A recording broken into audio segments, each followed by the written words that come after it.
Hola chicos, ¿cómo están? Antes que nada quisiera presentarme. Yo soy la doctora María Gabriela Flores, soy médico nutrólogo y me complace mucho pues darles este tema de fundamentos de nutrición. Bueno, comenzando un poquito con respecto al tema.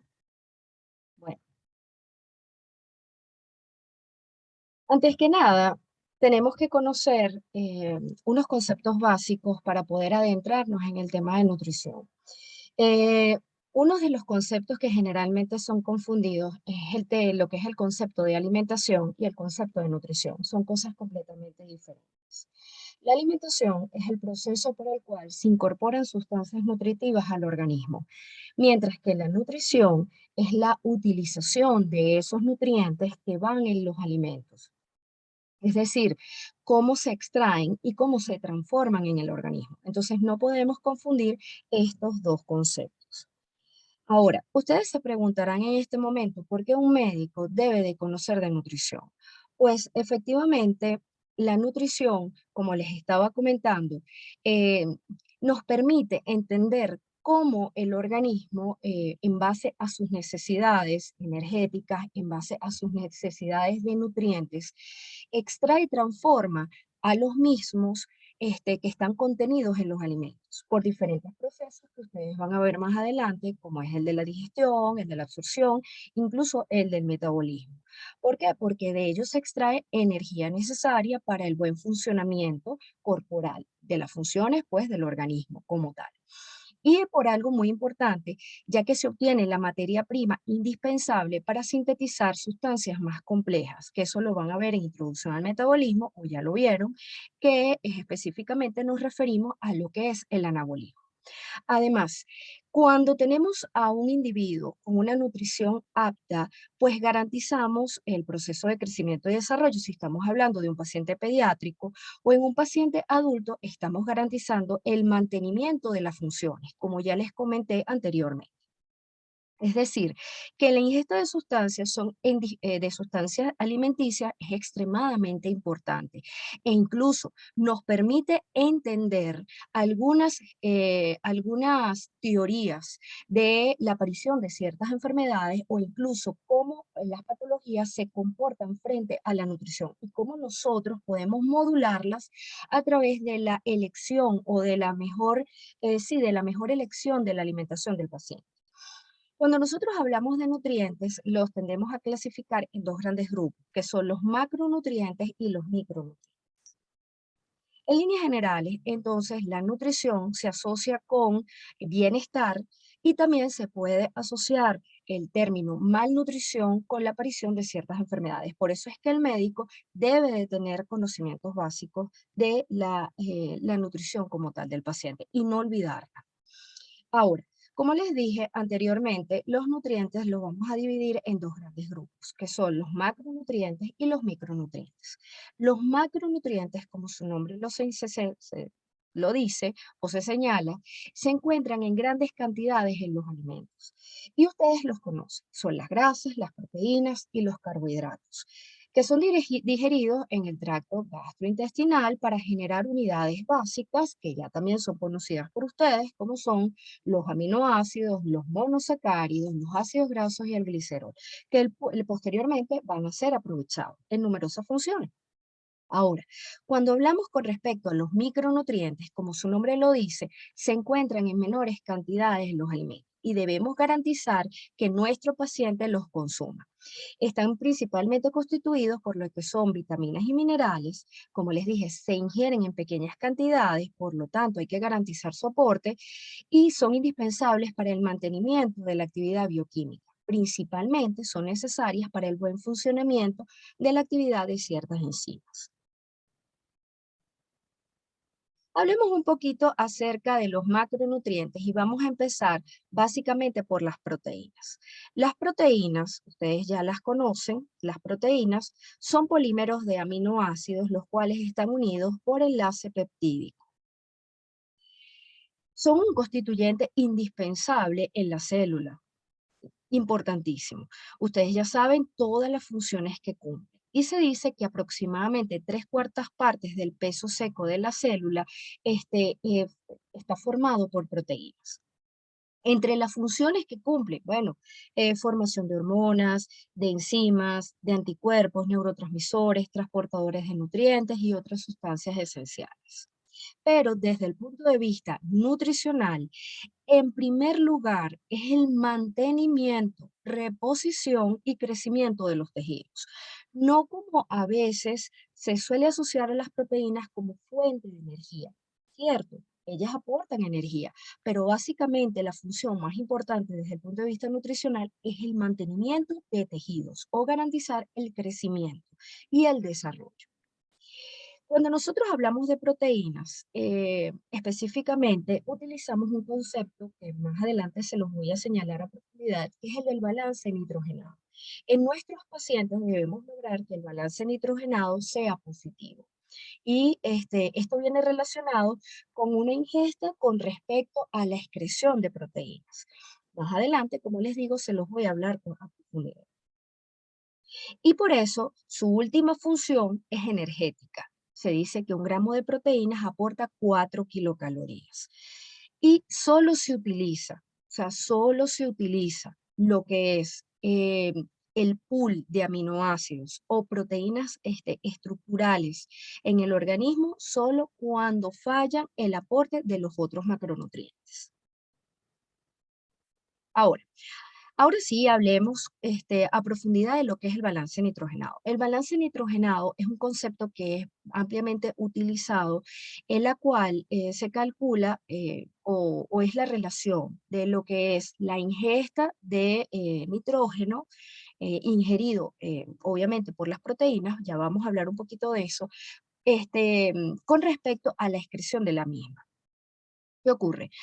Se dice que la mayor parte del nitrógeno ingerido viene asociado a las proteínas. De hecho, 6,25 gramos de proteína equivale a 1 gramo de nitrógeno. Entonces, el balance nitrogenado nos permite ver lo que es consumo de proteínas versus la excreción. Y eso nos da una orientación desde el punto de vista diagnóstico, desde el punto de vista de tratamiento, desde el punto de vista de orientación como tal a nuestros pacientes. El balance nitrogenado se calcula sacando el nitrógeno ingerido menos el nitrógeno excretado en orina, básicamente asociado a la urea, más la excreción que ocurre en heces y en piel. ¿Cómo calculamos el nitrógeno ingerido? El nitrógeno ingerido se calcula sacando la cantidad total de proteína ingerida al día dividida entre 6,25. Eso nos daría una idea del nitrógeno ingerido por nuestro paciente. Ahora, el nitrógeno eliminado, pues ustedes se preguntarán, profesora, ¿cómo sacamos nosotros el nitrógeno ureico? Bueno, tomamos el valor de la urea en orina de 24 horas y lo vamos a multiplicar por un factor de 0,467. Eso nos permite, pues, a nosotros sacar el nitrógeno de la urea. Ahora, sin embargo, recordemos que también hay aproximadamente unos 4 gramos de nitrógeno que se elimina en heces y en piel. Ahora, en un adulto sano, y eso quiero que quede clarísimo, porque insisto en esto, porque siempre hay una falsa creencia de que en el organismo hay una reserva proteica. Sobre todo personas que no son especialistas en nutrición, sino que trabajan en algunos centros, gimnasios, en algunos centros, bueno, personas que no están realmente formadas y insisten que hay una reserva proteica. Realmente en el adulto sano no se almacena proteínas. Ahora, que haya un pool de aminoácidos que se necesita y se utiliza, es cierto, y generalmente viene en una utilización de 24 horas, que eso lo van a ver en metabolismo de proteínas. Ahora, si la ingesta de proteínas es mayor a la necesidad, obviamente aumentará la excreción de nitrógeno en orina. Hay situaciones en las cuales nosotros nos podemos encontrar un balance nitrogenado positivo y es completamente normal, como por ejemplo en crecimiento y desarrollo o en las mujeres embarazadas, en donde el consumo es mayor que la excreción. ¿Por qué? Porque ese exceso de proteínas que se están ingiriendo se están utilizando, como su nombre lo dice y como ya se los he comentado, en desarrollo, por ejemplo, en desarrollo fetal o en crecimiento y desarrollo en pacientes pediátricos. Ahora, también por la otra parte tenemos situaciones en las cuales nos da un balance nitrogenado negativo, en la cual también nos orienta desde el punto de vista de diagnóstico médico. Por ejemplo, son enfermedades que son hipercatabólicas, en donde la excreción supera la ingestión, como por ejemplo en algunas patologías gastrointestinales o por ejemplo en caquexia oncológica. Pacientes quemados también tienen y solemos encontrar un balance nitrogenado negativo. Sepan que ese balance nitrogenado negativo, pues desde el punto de vista nutricional, deberíamos de corregir antes de hacer cualquier intervención. ¿Por qué? Porque el mejor aporte proteico, el mejor aprovechamiento proteico, pues nos garantiza una mejor respuesta. Respuesta inmunológica, respuesta de cicatrización, respuesta a los tratamientos médicos, etcétera. Por eso es que el médico debe tener conocimientos básicos en nutrición. Ahora, el balance nitrogenado no solamente viene ligado a la cantidad de proteínas, viene ligado a la cantidad de proteínas que se ingieren, sino también viene ligado a la calidad de las proteínas que se consumen. No todas las proteínas son de igual calidad y eso es lo que nosotros llamamos desde el punto de vista nutricional el valor biológico de la proteína. Mientras más aminoácidos esenciales tenga una proteína, pues mayor valor biológico tendrá. Y ustedes me dicen, profesora, ¿y qué es un aminoácido esencial? Un aminoácido esencial es aquel el cual no es sintetizado en el organismo, no hay vía de síntesis de los mismos y por lo tanto se tiene que garantizar su aporte en la alimentación. Mientras que los aminoácidos no esenciales, como lo dice, pues sí, se sintetizan por otras vías, se sintetizan a partir de ciertas sustancias químicas o de aminoácidos esenciales que son consumidos y de allí se sintetizan. Sin embargo, no nos podemos fiar mucho, porque hay algunos aminoácidos no esenciales que en ciertas condiciones fisiológicas o fisiopatológicas se vuelven esenciales. Por ejemplo, la glutamina se vuelve indispensable, por ejemplo, en pacientes quemados, en donde hay una mayor demanda proteica, que son pacientes, como les comenté anteriormente, hipercatabólicos, pues la glutamina se vuelve esencial, igual que, por ejemplo, en pacientes inmunocomprometidos. Entonces, que quede claro que el valor biológico de una proteína viene ligado a la cantidad de aminoácidos esenciales que tenga. Ahora, con respecto a la cantidad de proteína ingerida al día, varía mucho según el sexo, la edad, la actividad. ¿Por qué? Porque a veces, y vuelvo a insistir en esto, porque hay falsas creencias sobre las dietas hiperproteicas, sobre todo a nivel de gimnasio o incluso las dietas cetogénicas, que son altísimas en grasas y en proteínas, olvidando el aporte de carbohidratos, pues el consumo de exceso de proteínas se han asociado con ciertas enfermedades, como son el Parkinson, enfermedades coronarias, obesidad, nefropatía y osteoporosis. Lo que sí se sabe es que el requerimiento diario adecuado en un adulto sano, el aporte debería ser entre 0,8 a 1 gramo por kilogramo de peso. Sin embargo, en ciertas condiciones, pues eso se puede aumentar. ¿Qué quiero decir con eso en conclusión? Que el aporte proteico tiene que ser individualizado, igual que lo que ocurre con el resto de los macronutrientes e incluso con la cantidad de energía que se le va a calcular al paciente en la dieta. Ahora, con respecto a la fuente de proteínas, bueno, yo creo que más o menos todos conocemos las fuentes proteicas. Las principales son las fuentes de proteínas animales, ¿no? Que tienen un alto valor biológico, es decir, ellas son ricas en aminoácidos esenciales. Sin embargo, son de digestión lenta y las principales fuentes son el huevo, la leche y derivados, las carnes rojas y las carnes blancas. Por su parte, también hay proteínas vegetales que tienen un valor biológico menor que los productos animales, con excepción de la soya.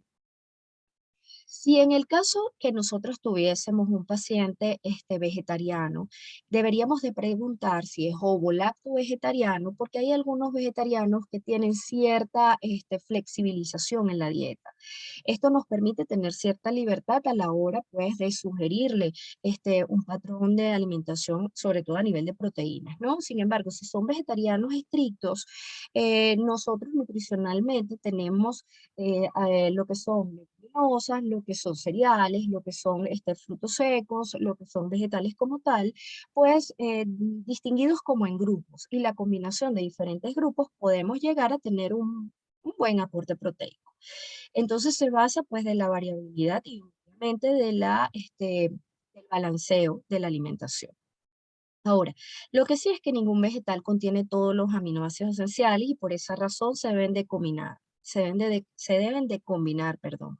Son de fácil digestión y los mejores pues son los contenidos, como le dije, en las legumbres, en la soya, frutos secos y obviamente en los cereales. Ahora, hablemos un poco de un grupo de los macronutrientes que han sido muy satanizados, que son los carbohidratos. Los carbohidratos son una fuente de energía de rápida y rentable movilización en el organismo humano, es decir, aportan energía característicamente y deberíamos de consumirlos. Si ustedes me preguntan a mí como especialista en nutrición si debemos eliminar los carbohidratos, primero la dieta debe ser individualizada, pero los carbohidratos no deben de ser eliminados. Ahora, lo que sí hay que aprender es a seleccionar el tipo de carbohidrato, porque nutricionalmente, los carbohidratos los clasificamos en simples y complejos, simples o sencillos, y los complejos.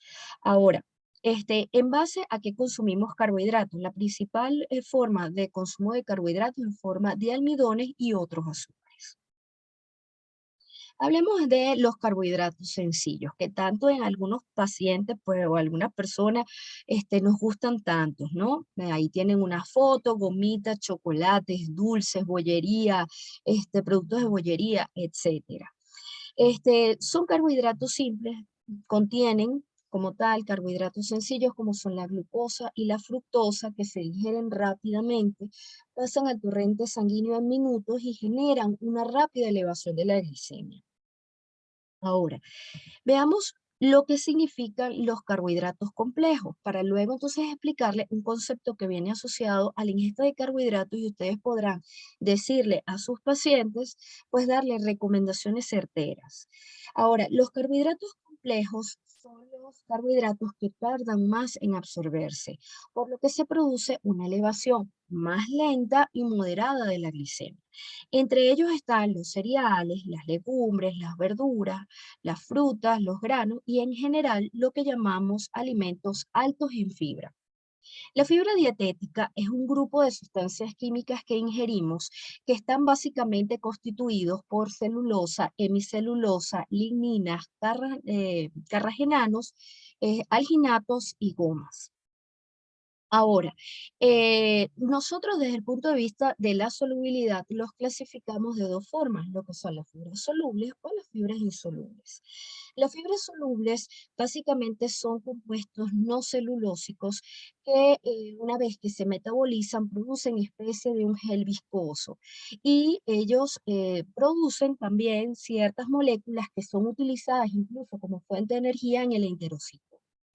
Ahora, la fibra insoluble, como su nombre lo dice, pues no es soluble en agua, pero tiene la capacidad por estructura molecular de atraer agua, por lo tanto están asociadas a un aumento del volumen de las heces y a una mejor consistencia, es decir, mejoran la evacuación. Entonces, ustedes me dicen a mí, profesora, bueno, entre simples y complejos, pues obviamente los complejos. No debemos de eliminar los carbohidratos, debemos de disminuir y evitar los carbohidratos sencillos. Eso sí. Ahora, ¿y por qué? Bueno, cuando hablamos de carbohidratos tenemos que anexar un concepto que viene ligado a esto, que es lo de índice glicémico. Fíjense, el índice glicémico es un sistema que nos permite cuantificar la respuesta de la glicemia de un alimento que contiene la misma cantidad de carbohidrato que un alimento de referencia. Es decir, permite comparar la calidad de los distintos carbohidratos contenidos en alimentos individuales y proporciona un índice numérico basado en medidas de glicemia después de su ingesta. Entonces, vean en este instante el gráfico que se encuentra ubicado en la parte derecha de la lámina. Fíjense que allí tenemos una graficación tiempo versus niveles de glucosa. Vamos a ver la primera curva, que es la roja, la que se eleva. Pues esos son alimentos que son altos en índice glicémico, principalmente asociados a carbohidratos sencillos. Una vez ingeridos, la cantidad de lo que es, obviamente, la glucosa en sangre se eleva rápidamente de forma abrupta e inmediatamente desciende, obviamente por la respuesta metabólica, desciende bruscamente. Mientras que los alimentos que tienen un bajo o moderado índice glicémico, tenemos la curva que ustedes ven amarilla, la cual se eleva progresivamente, no de forma abrupta y muchísimo menor, o sea, los niveles de glicemia que se obtienen son menores, y son más prolongados en el tiempo, dando obviamente una mejor respuesta incluso a la liberación de insulina.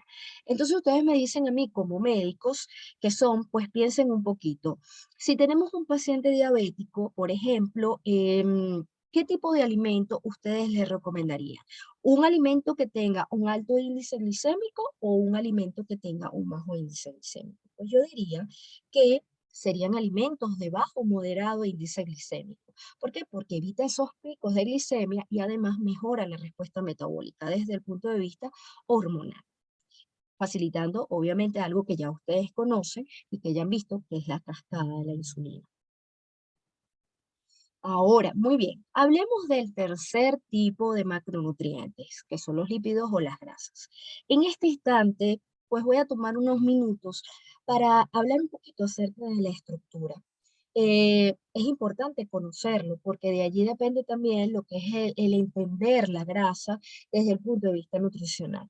Pues fíjense, las grasas hay diferentes formas de clasificarlas, pero una de ellas es clasificar a las grasas como saponificables y no saponificables o insaponificables. ¿Qué significa que una grasa o lípido sea saponificable? Que tiene un ácido graso en su estructura.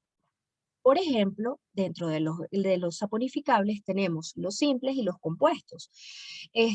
Los lípidos simples tenemos algo que ustedes conocen, por ejemplo, los triglicéridos y las ceras, mientras que los compuestos, pues son lípidos un poco, como su nombre lo dice, estructuralmente más compuestos, más complejos, más compuestos, porque tienen otros elementos asociados, como por ejemplo son el azufre, el fósforo, que ustedes conocen uno, y por ejemplo, glúcidos también asociados. Entonces, en este instante yo quiero que recuerden la estructura de lípidos saponificables, es decir, que tienen ácido graso en su estructura. Hablemos un poquito de cuál es la mayor forma, cómo consumimos nosotros en mayor proporción las grasas en nuestra dieta. Pues la mayor proporción es en forma de triglicéridos. Por eso es que debemos de conocer la estructura de los lípidos saponificables. También bueno, viene seguido del colesterol y por último de los fosfolípidos. Ahora, en esos lípidos saponificables que tienen ese ácido graso que están esterificados allí, pues pueden clasificarse esos ácidos grasos desde el punto de vista nutricional como esenciales y no esenciales.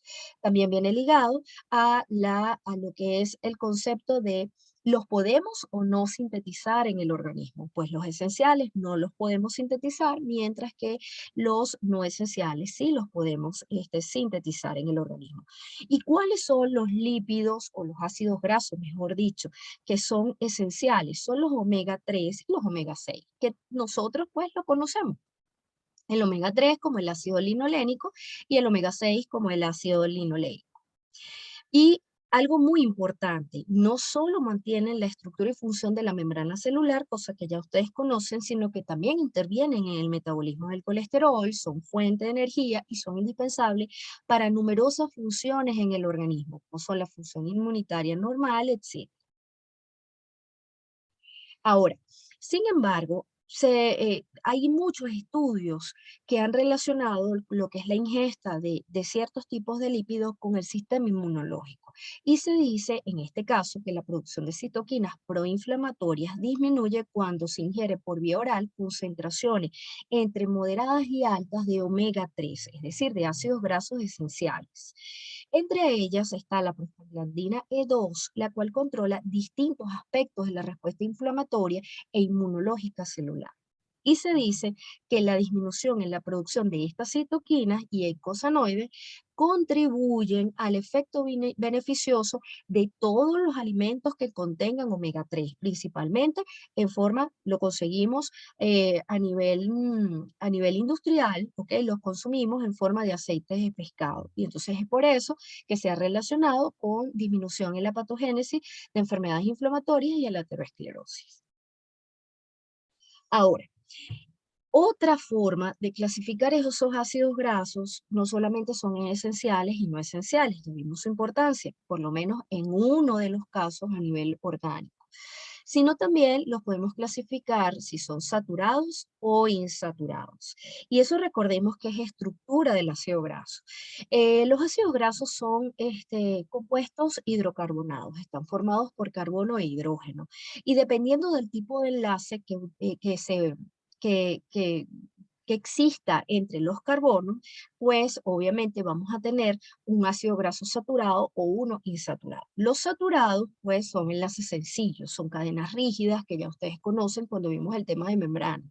Mientras que los ácidos grasos insaturados son los que presentan dobles o triples enlaces que producen una inflexión en la molécula. Ahora, desde el punto de vista nutricional, los ácidos grasos saturados generalmente tienen su fuente de origen en alimentos animales. Son de difícil digestión y están relacionados con el metabolismo del colesterol. Ahora, los insaturados son de origen vegetal, como por ejemplo el aceite de oliva, que es monoinsaturado, o el aceite de lino, de canola, que son ricos en omega 6 o aquellos que son procedentes de pescados azules de agua fría saladas, como por ejemplo el salmón, las sardinas, que son típicas en nuestro medio, que contienen también altas cantidades de omega 3. Y por último, pues no podemos olvidar que también desde el punto de vista nutricional podemos ver los ácidos grasos desde un punto de vista de plano simétrico de estructura molecular. Es así como podemos tener ácidos grasos trans o ácidos grasos cis.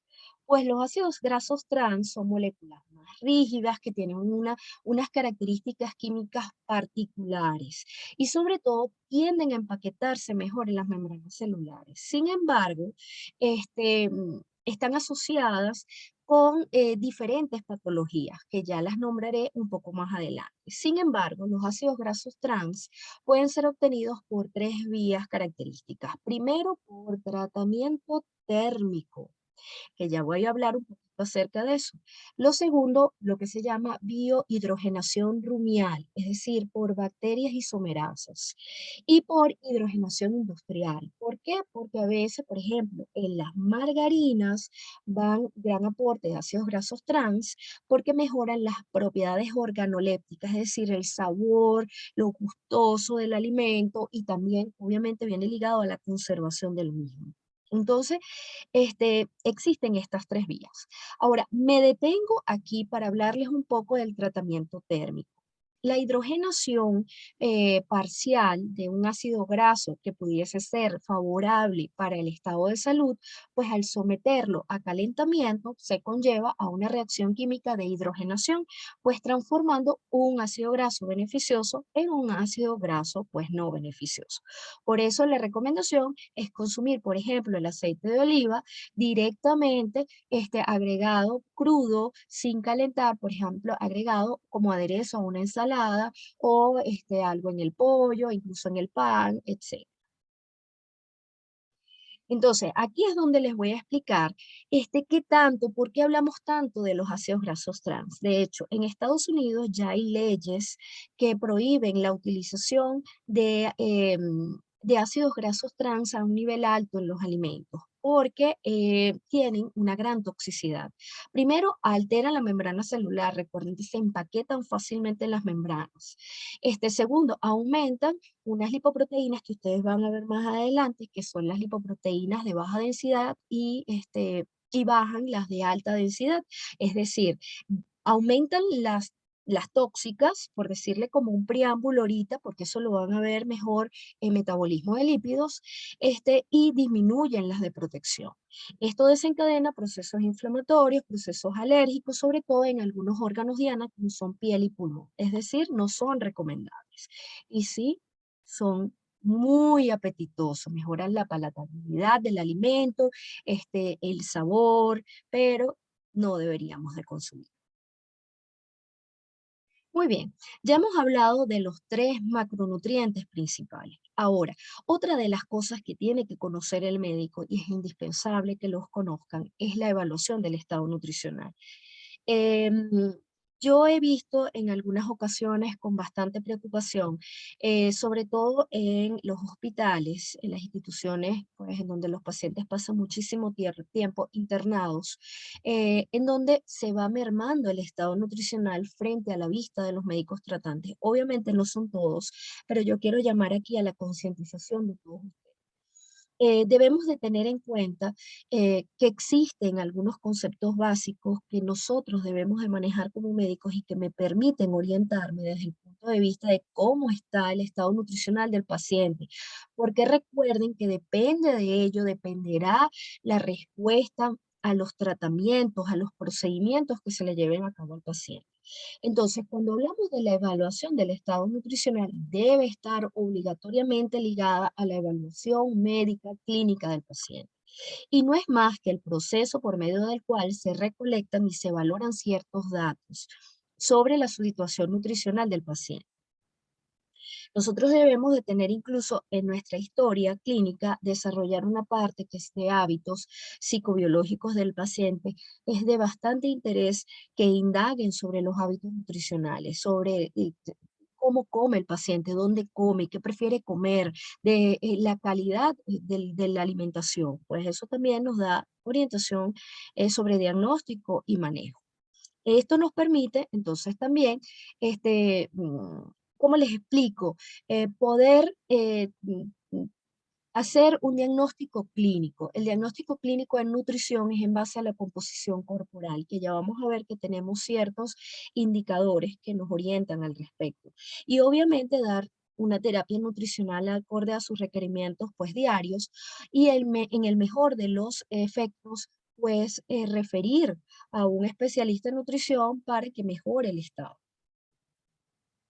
Ahora, la evaluación nutricional tiene pues unos pasos a seguir muy parecidos a lo que es la historia clínica del paciente. Pues primero hacemos una historia nutricional, indagando hábitos de alimentación, hacemos dos entrevistas, básicamente.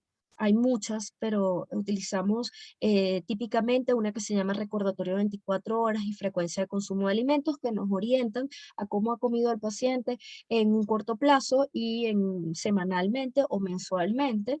Luego hacemos un examen físico nutricional que se basa principalmente en lo que es antropometría, en la medición de parámetros bioquímicos que vienen relacionados con el laboratorio y algunos otros estudios especiales.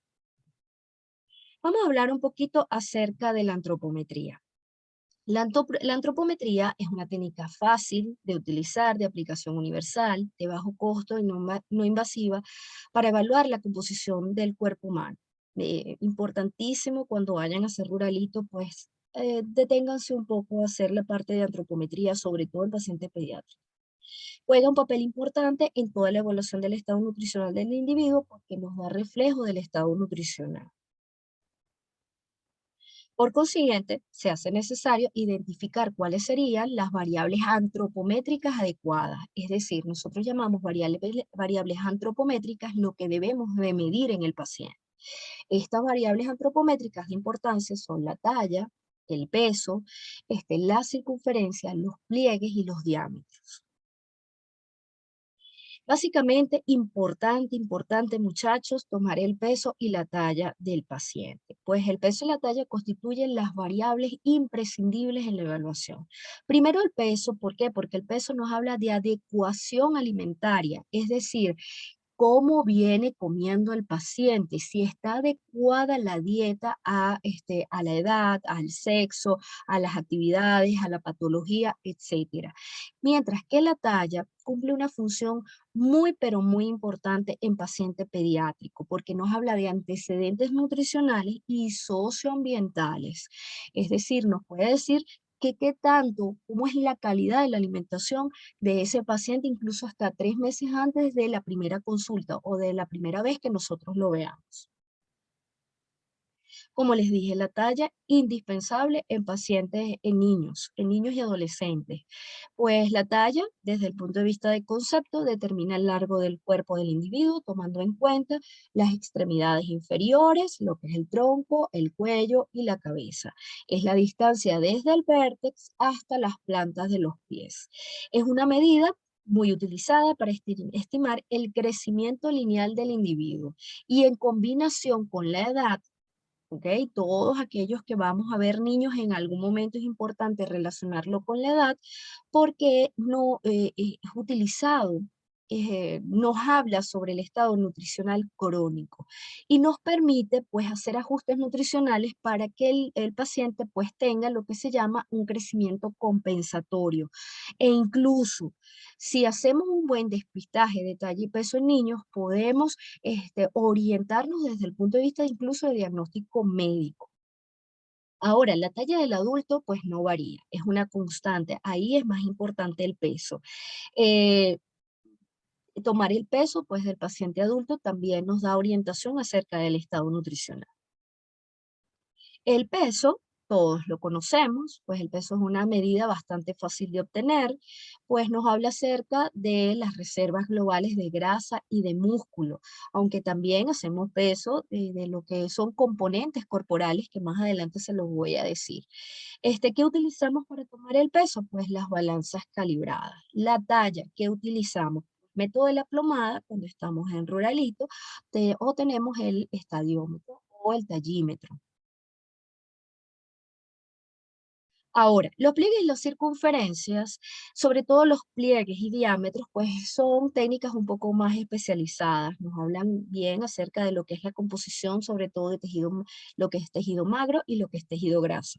Sin embargo, las circunferencias sí son fáciles de medir siempre y cuando conozcamos los puntos anatómicos de referencia para lograr una mejor estandarización de lo que es el diagnóstico nutricional. Ahora, con estas variables, que son las mediciones, podemos relacionarlas. Y cuando estas variables las relacionamos, pues sacamos lo que son los indicadores nutricionales. Los indicadores nutricionales básicamente son el peso recomendado para la talla y edad, el índice de masa corporal, que yo creo que casi todos lo hemos oído en algún momento, lo que es el porcentaje de grasa corporal, la contextura, que básicamente está relacionado con lo que es el componente óseo, la masa magra, componente muscular y el índice de cintura-cadera.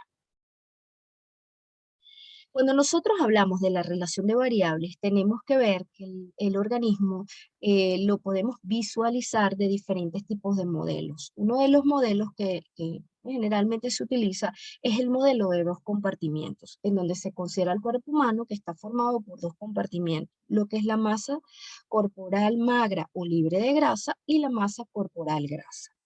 Ahora, cuando lo vemos así, surge uno de los indicadores nutricionales muy utilizados, que es el índice de masa corporal o el IMC, también llamado índice de Quetelec. Nos define el nivel de adiposidad, nos da una orientación de adiposidad del paciente. ¿Y cómo lo calculamos? Tiene una fórmula en donde el índice de masa corporal es igual a peso entre talla al cuadrado. Ahora, pongamos un ejemplo. Vamos a hacer el cálculo del IMC de una señora que tiene 45 años y la enfermera nos dice, por ejemplo, que pesa 66,200 kilogramos y tiene una talla de 165 centímetros. Una vez que ya yo tengo estos datos, pues yo puedo aplicar la fórmula, pero tengo que estar pendiente de varias cosas. Lo primero es que la fórmula solamente acepta talla en metro. Entonces, la primero que tengo que hacer es la conversión de centímetros a metros. Una vez que se hace eso, pues se procede a elevar al cuadrado. Y ese resultado, pues tomamos el peso y lo dividimos entre ese resultado. Y nos da, por ejemplo, en este caso, 24,31 kilogramos por metro cuadrado. ¿Cómo vamos a interpretar ese valor que nos dio? Pues hay diferentes formas. Una de las más clásicas, pues utilizar lo que son la clasificación de obesidad en el adulto de acuerdo con los límites dictados por la OMS, por la Organización Mundial de la Salud, que dice que lo podemos clasificar en bajo peso, normal, sobrepeso y la obesidad la tenemos en 3 grados, grado 1, 2 y 3. Piense que la normalidad es entre 18,5 y 24,9. Por encima de 24,9 vienen los puntos de cortes de sobrepeso y de obesidad. Y por debajo a 18,5 pues tenemos lo que es el bajo peso. La otra manera de interpretar el resultado que da del índice de masa corporal, pues es utilizar gráficos que están previamente elaborados, ¿no? Uno de los que normalmente se utiliza de las consultas nutricionales son las tablas de Fry-Sancho, que son dadas del año 90, pero son bastante utilizadas todavía. Tenemos gráficas para hombres y gráficas para mujeres. Las gráficas básicamente en el eje X van las edades y en el eje Y pues va el valor del IMC. Y tenemos puntos de corte, tenemos curvas que nos indican los diferentes niveles, ya sea de sobrepeso, normalidad o bajo peso. En el caso de las mujeres también existen las tablas, pero específicamente para este sexo de frisancho. Y fíjense que en este caso, pues nosotros teníamos una señora de 45 años, buscamos en el eje X, pues la edad, y extrapolamos el dato hacia el valor que me dio, que era 24, algo. Eso allí, en ese punto de corte, fíjense que está en la normalidad, en el rango de normalidad. Entonces, nuestra paciente, que el índice de masa corporal dio 24,31, pues está normal por IMC y por Frisancho. Sin embargo, tenemos esta circunstancia. No siempre el índice de masa corporal pues es nuestra verdad absoluta. Tenemos que sacar compartimientos. Es decir, tenemos que sacar las diferentes composiciones, o sea, la composición completa del organismo. Porque imagínense que entra a nuestra consulta un paciente masculino, pues cuyo peso es 75 kilogramos, tiene una estatura de 1,60, pero cuando sacamos el porcentaje de masa de grasa corporal está muy alto, mientras que puede llegar otro individuo con las mismas medidas y sacamos la fórmula de índice de masa corporal y nos da el mismo punto de corte, pero cuando sacamos la composición, ese paciente es netamente magro, pues no podemos decir que ese paciente es obeso porque acuérdense que el IMC es un reflejo de la adiposidad, pero por punto de corte pues aparece como obeso, pero no lo es. Entonces, ¿qué quiere decir eso? Que no solamente me tengo que basar en el IMC, sino que también tengo que sacar otros componentes de la composición nutricional para dar un diagnóstico más certero. Como les dije anteriormente, la evaluación nutricional pediátrica pues es algo completamente diferente a la del adulto, es muchísimo más minuciosa. No se utilizan las tablas anteriormente señaladas, sino generalmente se relacionan los indicadores peso-talla, peso-edad, talla-edad y se grafican según su medida percentilar, es decir, hay gráficas de percentiles para pediatría que algunas de ellas son dadas por la Asociación Americana de Pediatría, o aquí en Venezuela utilizan las gráficas de Fundacredesa. Bueno, hemos llegado al final de la primera clase de nutrición. Espero, bueno, que les haya gustado. Ya saben que estoy completamente a la orden para aclarar cualquier duda al respecto. Muchísimas gracias.